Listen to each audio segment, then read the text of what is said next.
سڵاو بینەوەی خۆشەویست دووبارە ڤیدیۆیەکی تازەی وڵاتان. لەم ڤیدیۆدا باسی مۆبایلە نوێیەکەی کۆمپانیای شامی دەکەین کە ئەویش Poco F2 Pro ە. وەلەم ڤیدیۆدا تەواوی تایبەتمەندی و زانیاریەکانی ئەم مۆبایلە دەخەین ڕوو کە مۆبایلێکی تایبەتە بە یارە ڤیدیۆیەکان لەگەڵمان بن بۆ بینی تەواوی تایبەتمەندی و زانیاریەکانی ئەم مۆبایلە.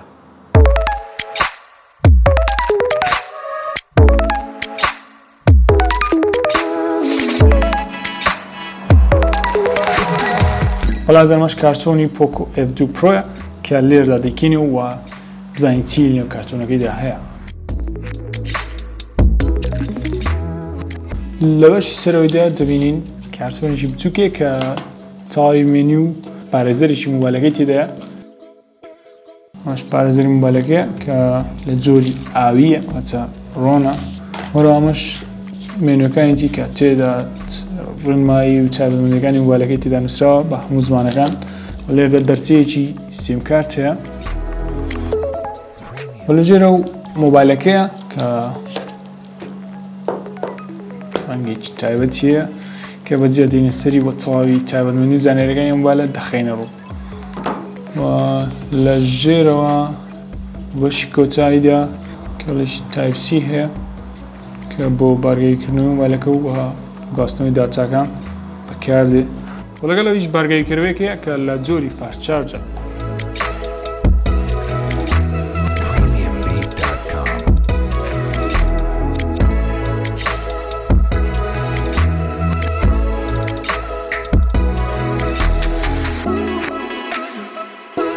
بەڵازانەوەش Poco F2 Pro کە لێردا دەبین ئەگەر باسی بەشی دەرەوەی مۆبایلەکە بکەین مۆبایلەکە لێوارەکەی لە ئەلەمنیۆم پێکاتووە و هەروە بەشی دواوەی مۆبایلەکە بە شوشە پارێزراوە کە لە جۆری گۆرلە گلاس 5ە وەروە بەشی پێشەوەشی بە هەمان شێوە لە گۆرلە گلاس 5 پارێزراوە.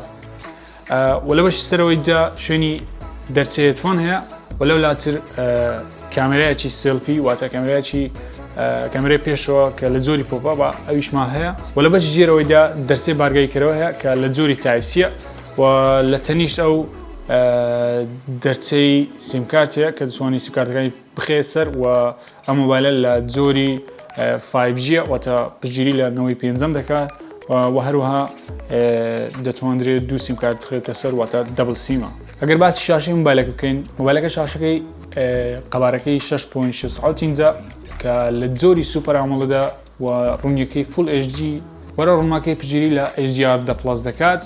هەروەها توانای نێبوونەوەی شاشەکەی 90 هێرتزە.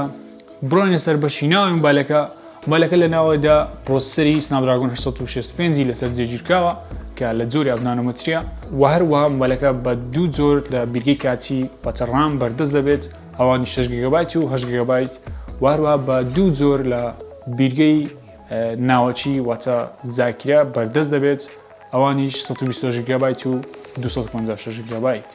مۆبایلی Poco F2 Pro ئەندرۆیدی 10 لە سەرجێژیکراوە بە ڕووکاری MIUI 11.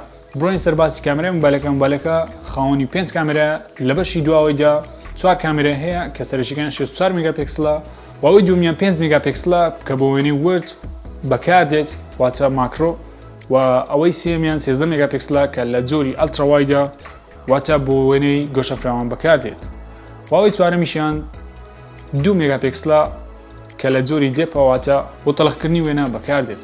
مۆبایلەکە خاوەنی کامێرایەکی سێلفیە کە 20 میگاپیکسلە و لە جۆری پۆپاپە. کامێرای مۆبایلە لە توانایدا ڤیدیۆ تۆمار بکە بە ڕوونی 4K و 8K و بۆ 8K 30 فریم لە چرکەیەکدا واتە 30 وێنە لە چرکەیەکدا و هەروە بۆ 4K 6 فریم لە چرکەیەکدا. ئەگەر باسی باتری مۆبایلەکە بکەین باتری مۆبایلەکە قەبارەکەی 4700 میلیەمپێرە وەروەها ئەم مۆبایلە پشتگیری لە فاست چارج دەکات بە توانای 30 وات.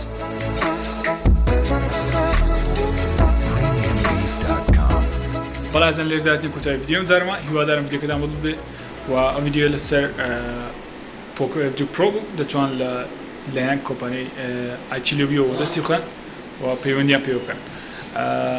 و لێردا دەمەوێت بڵێم زۆر سوپاس بۆ پشتگیریتان تکایە لە ڤیدیۆمەکان سەبسکرایب چەنەڵ بکەن و لایکی ڤیدیۆ بکەن بۆ بەردەوامیمان. زۆر سوپاس بۆ پشتگیریتان.